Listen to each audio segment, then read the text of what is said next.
Fala galera, eu sou o Fabiano Bandeira e aqui no meu canal muito Botafogo de futebol e regatas. O Glorioso volta a campo amanhã às 19 horas, horário de Brasília, para enfrentar a LDU na altitude de Quito, segundo jogo da fase de grupos da Copa Libertadores de 2024. Ontem, Júnior Barranquilla e Universitário do Peru empataram em 1-1 lá na Colômbia. As duas equipes agora têm 4 pontos. O Botafogo precisa pontuar no Equador. Falo um pouco sobre o jogo de ontem, cenário do grupo e mudanças que serão feitas no time do Botafogo. Falo também sobre a ideia de reestruturação com novos profissionais na base do Fogão. É conteúdo robusto, portanto se inscreva, é simples, rapidinho, fácil, grátis, tem um botão embaixo do vídeo.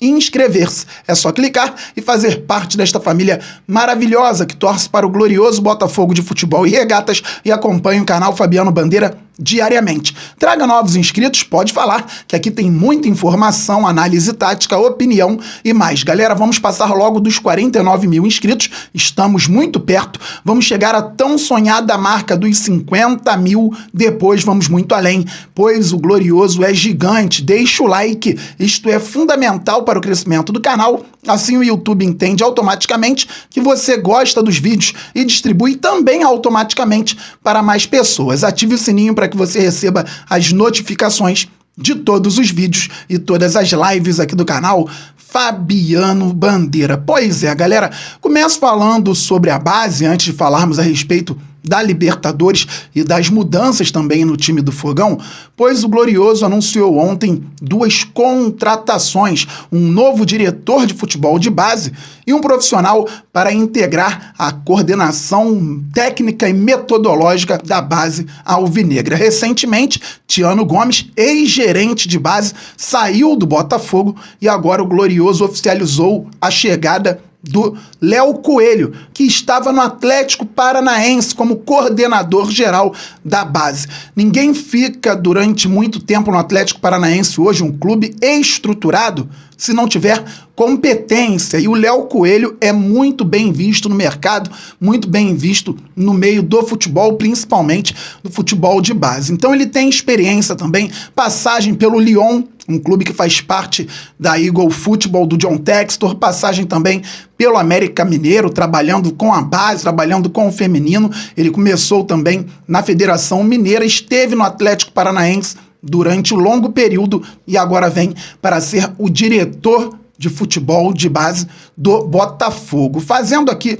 uma pequena comparação, o Tiano começou praticamente no Glorioso, ele ganhou experiência aqui e começou também no período pré-SAF, sem recursos, sem estrutura. O Botafogo agora, com a implementação da SAF, vem se estruturando gradativamente, ainda falta muito para a base do Botafogo dar os resultados esperados, tanto esportivos quanto financeiros, e aos poucos o Botafogo vai buscando também ser uma referência no futebol de base, tem que ser referência internamente no clube, tem que lançar jogadores de muita qualidade para o time profissional. Esses jogadores precisam vencer aqui, precisam ser campeões, precisam subir com a mentalidade vencedora e depois, claro, precisam dar também resultado financeiro para que o clube continue ganhando dinheiro, porque futebol também se faz com dinheiro, aliás, se faz muito hoje em dia com dinheiro. Pois bem, então o Léo Coelho chegou e não chegou sozinho, ele chegou com o Rodrigo Chip,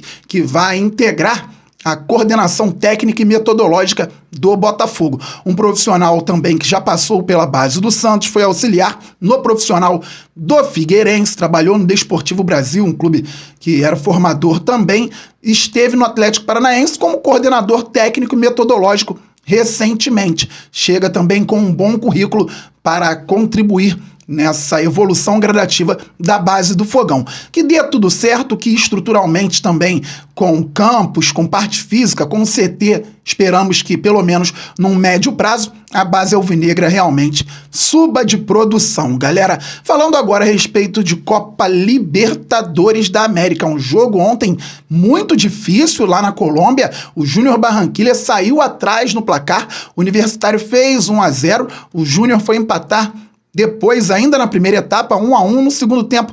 Teve gol anulado do Universitário, bola na trave, cachorro invadindo o campo, uma festa completa. O estádio também estava com um público bem razoável. Os estádios no grupo do Botafogo são muito legais. É o estádio lá em Barranquilla, onde joga a seleção colombiana. O estádio do Universitário do Peru também, que está sempre muito cheio. E o estádio é muito grande lá em Lima. Tem o estádio da LDU, que vamos jogar amanhã, um estádio conhecidíssimo na América do Sul, principalmente também por questões de altitude e pelo fato do time da casa usar muito bem a altitude a favor deles. Espero que amanhã isso não dê certo e que o Botafogo consiga vencer. E claro, o mais lindo de todos, o estádio Newton Santos, sempre cheio, sempre com festas maravilhosas da nossa torcida. Então ontem, empate em 1-1. E o Universitário do Peru se mostrou um time organizado, um time difícil de ser batido. Já tinha vencido no Peru a LDU de virada por 2-1.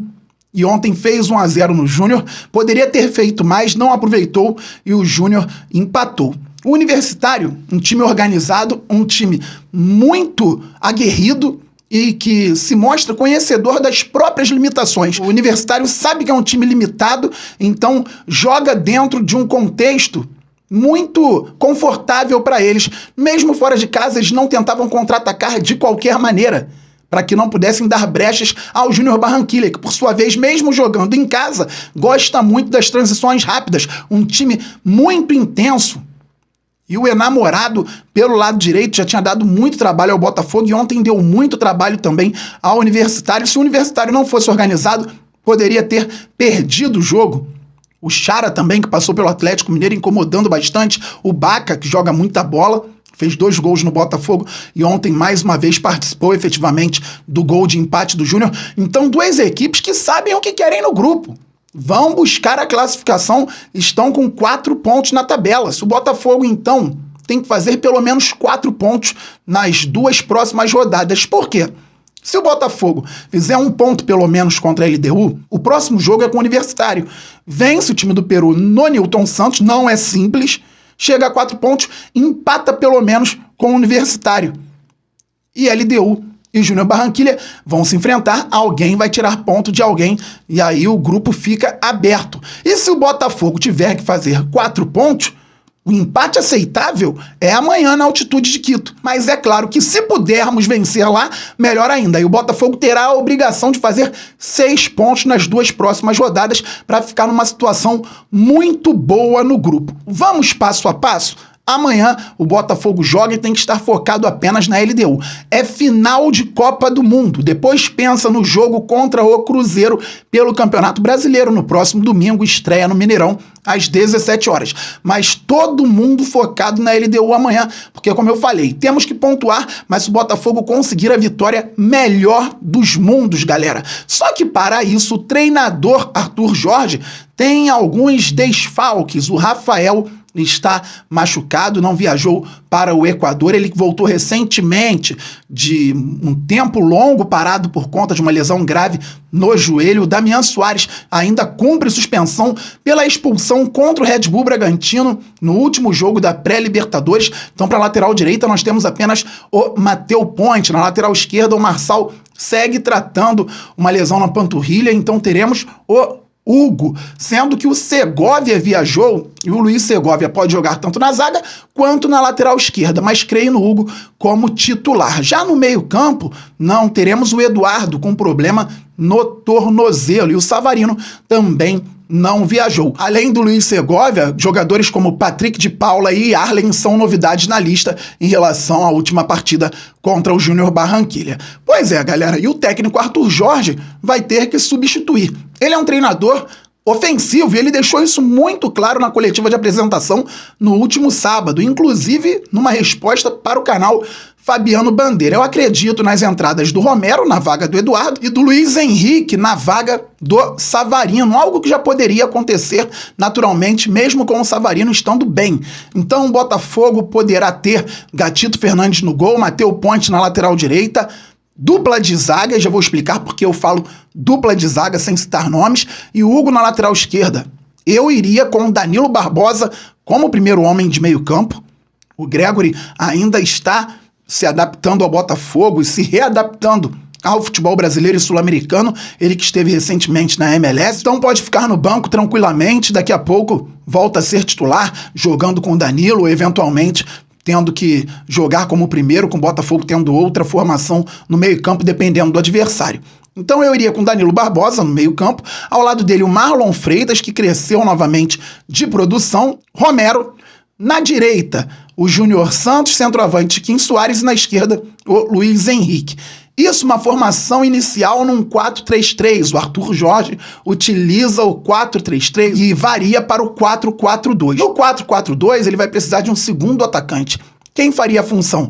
Pode ser o Júnior Santos, e aí o Luiz Henrique joga na ponta direita, onde se sente mais confortável. Só que para isso, o técnico Arthur Jorge vai ter que fazer uma modificação também com relação ao lado esquerdo do campo, e sobre isso eu vou falar em outro conteúdo, outro vídeo, ou até mesmo numa live, porque são boas as opções para o técnico Arthur Jorge, e eu acredito que ele vai mudar jogadores de posição, pelo menos em determinados momentos dos jogos, sendo que todos os espaços na zona ofensiva deverão estar ocupados. Por que eu falei dupla de zaga e não citei nomes? Porque, de repente, numa ideia de novo encaixe por conta da presença do Matheus Ponte, da presença do Hugo, o técnico pensa em jogadores diferentes, jogadores que não são melhores ou piores do que os que vêm atuando como titulares, mas questão de característica, encaixe com os laterais, cobertura até mesmo com os volantes. Ele está chegando agora, no caso o treinador está observando tudo o que acontece nos treinamentos e pode mudar bastante. Então eu acredito em mudanças por motivos de força maior, lesões e, no caso do Damian, suspensão. Acredito em mudanças também por conta das ideias do treinador e até algumas mudanças estratégicas com relação à movimentação do time já no jogo de amanhã. Se vai dar certo, não sabemos. Ainda é muito cedo. Realmente o Arthur Jorge chegou num período difícil para o Botafogo, dentro da Libertadores, já estreia na altitude contra um time importante, mas vamos torcer para que ele consiga passar as ideias da melhor maneira possível e que o time absorva também rapidamente tudo o que precisa para jogar bem e principalmente para pontuar, se der para vencer. Vamos torcer muito para o Botafogo vencer amanhã. Eu volto a qualquer momento no canal Fabiano Bandeira com uma live, com um vídeo, mas hoje tem live. Esteja com o sininho ativado. Estamos muito juntos. Saudações alvinegras, aquele abraço. Valeu, fui!